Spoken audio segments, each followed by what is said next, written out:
अस्सलाम वालेकुम। वीडियो को लाइक करें, हमारे चैनल को सब्सक्राइब करें और पास वाले बेल आइकॉन को दबा दें, जिससे आपको हमारी आने वाली हर न्यू वीडियो की नोटिफिकेशंस मिलती रहे। कि ये मत समझना कि एक इंसान पलंग पे लेटा हुआ है, एक इंसान चारपाई पे लेटा हुआ है और बड़े सुकून से वो दुनिया से जा रहा है।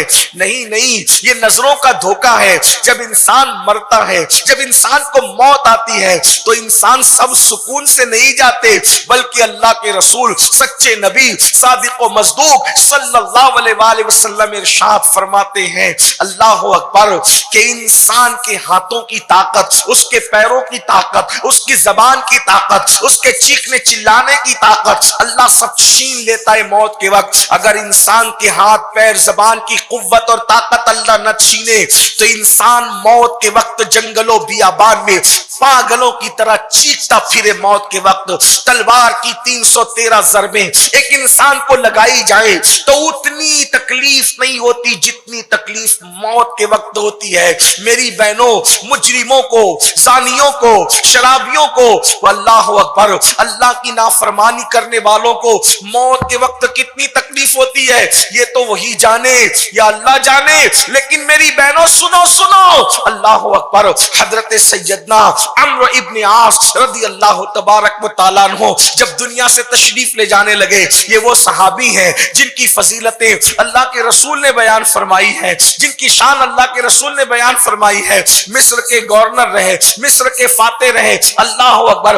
अम्र इब्न आस से उनके शहजादे हजरत सैयदना अब्दुल्ला इब्न अम्र इब्न आस ने पूछा, बाबा मौत की तकलीफ क्या है, मरते वक्त कैसे लगता है? तो हजरत सैयदना अम्र इब्न आस फरमाते हैं, मेरे बेटे, अगर जमीन और आसमान इंसान के सीने पे रख दिया जाए तो कितनी तकलीफ होगी, वैसे ही मैं मौत के वक्त की तकलीफ को महसूस करता हूं। अल्लाह अकबर। अंदाजा फरमाए, रूए जमीन पर अल्लाह रब्बुल इज्जत ने जमीन की पुश्त पर और आसमान के नीचे अंबिया के बाद सहाबा से बेहतर मखलूक पैदा नहीं फरमाई, सहाबा से ज्यादा शान वाली मखलूक पैदा नहीं फरमाई। मेरी बहनों जरा गौर तो करो, ये नेक लोग हैं, परहेजगार लोग हैं, मुत्तकी लोग हैं। हजरत सैयदना फकी अबुल्लाह समरकंदी नकल कर रहे हैं, अब्दुल्ला इब्न अम्र इब्न आस ने पूछा, बाबा मौत के वक्त कैसा लगता है? वो फरमाते हैं, बेटा सीने पर जमीन और आसमान रख दिए जाए तो कितना वजन होगा, उतना वजन महसूस होता है। मेरी बहनों बताओ, जिन लोगों ने रसूलुल्लाह को देखा है वो ये कह रहे हैं, तो जिन्होंने फिल्में देखकर जिंदगी गुजारी हो, जिन लोगों ने ज़िना के मनाजिर देख के जिंदगी गुजारी हो, हाँ हाँ, जिन्होंने मर्दों से फोन पर घंटे घंटे ओरल सेक्स की बातें की हो, ला इलाहा इल्लल्लाह अस्तगफिरुल्लाह, अंदाजा तो फरमाए, जिन्होंने गंदी गंदी बातें करके ज़िना के प्लान बनाए हो, जिन्होंने अपने जिस्म की नुमाइशें की हो, हाँ हाँ, जिनकी नजरें उठती थी तो चक्कर मक्कर होती थी। जरा गौर तो करो, कहां रसूलुल्लाह को देखने वाली निगाहें और कहां ज़िना देखने वाली निगाहें। अल्लाह अकबर। कहां हलाल की खातिर जिन्होंने पेट में पत्थर बांधे, जब वो ये कह रहे हो कि सीने पे जमीन आसमान रख दिए जाए तो जितनी तकलीफ होती है उससे ज्यादा तकलीफ मौत के वक्त महसूस हो रही है। अल्लाह अकबर। हालांकि ये अल्लाह रब्बुल इज्जत के मकबूल बंदों के साथ है ताकि उनके दर्जात बुलंद हो। वो तो गुनहगार लोग नहीं थे, वो तो महफूज लोग थे, लेकिन दर्जात की बुलंदी के लिए उनको इससे गुजारा जा रहा है। फिर हजरत अम्र इब्न आस कहते हैं, मेरे बेटे, ऐसा लगता है मौत के वक्त के इंसान नाक से सांस नहीं ले रहा है, जैसे लगता है कि सुई के नाके से सांस ले रहा है। अंदाजा फरमाए, अंदाजा करो मेरी बहनों, इस घाटी से हमें गुजरना है। ये जो दिल और दिमाग के अंदर खत है कि सुकून से इंसान चारपाई पर लेटा हुआ है, सुकून से नहीं लेटा है, निगाहों का धोखा है, निगाहों का धोखा है। जब इतने परहेजगार और पारसा लोगों को अल्लाह उनके दर्जात की बुलंदी के लिए ऐसे मकामात से गुजारता है, हमारा क्या होगा? जिन्होंने पूरी जिंदगियों में नमाजें सही नहीं पढ़ी, जिनके वुजू सही नहीं थे, जिनके गुस्ल सही नहीं थे, وہ کون سا جرم ہے جو ہم نے نہیں کیا میری بہنوں؟ ایک وقت وہ گھڑی آئے گی، میرے امام کہتے ہیں اندھیرا گھر اکیلی جان، دم گھٹتا دل اکتاتا، خدا کو یاد کر پیارے وہ ساعت آنے والی ہے۔ غیبت کرنے والوں کا کیا حال ہوگا؟ جن کی راتیں قرآن پڑھ کے گزرتی ہے، وہ کہہ رہے کہ یوں لگتا ہے کہ جیسے ناک سے نہیں بلکہ سوئی کے ناکے سے سانس لی جا رہی ہے۔ قرآن رات رات بھر پڑھنے والوں کا یہ اس طرح ان کو گزارا جا رہا ہے درجات کی بلندی کے لیے۔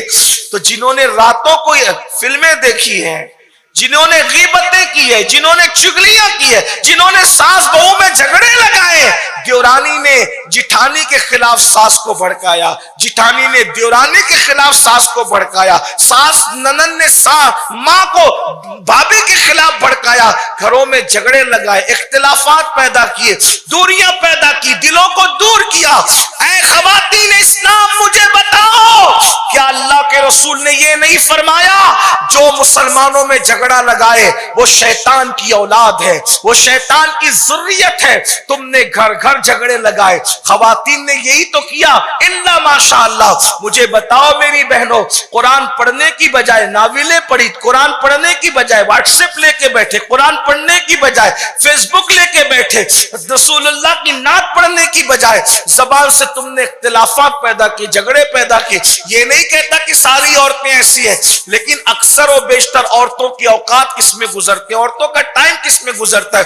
میری بہنوں تھوڑی دیر کے لیے سوچو کہ ناک کی بجائے سوئی کے ناکے سے سانس لی جا رہی ہو تو کیفیت کیا ہو؟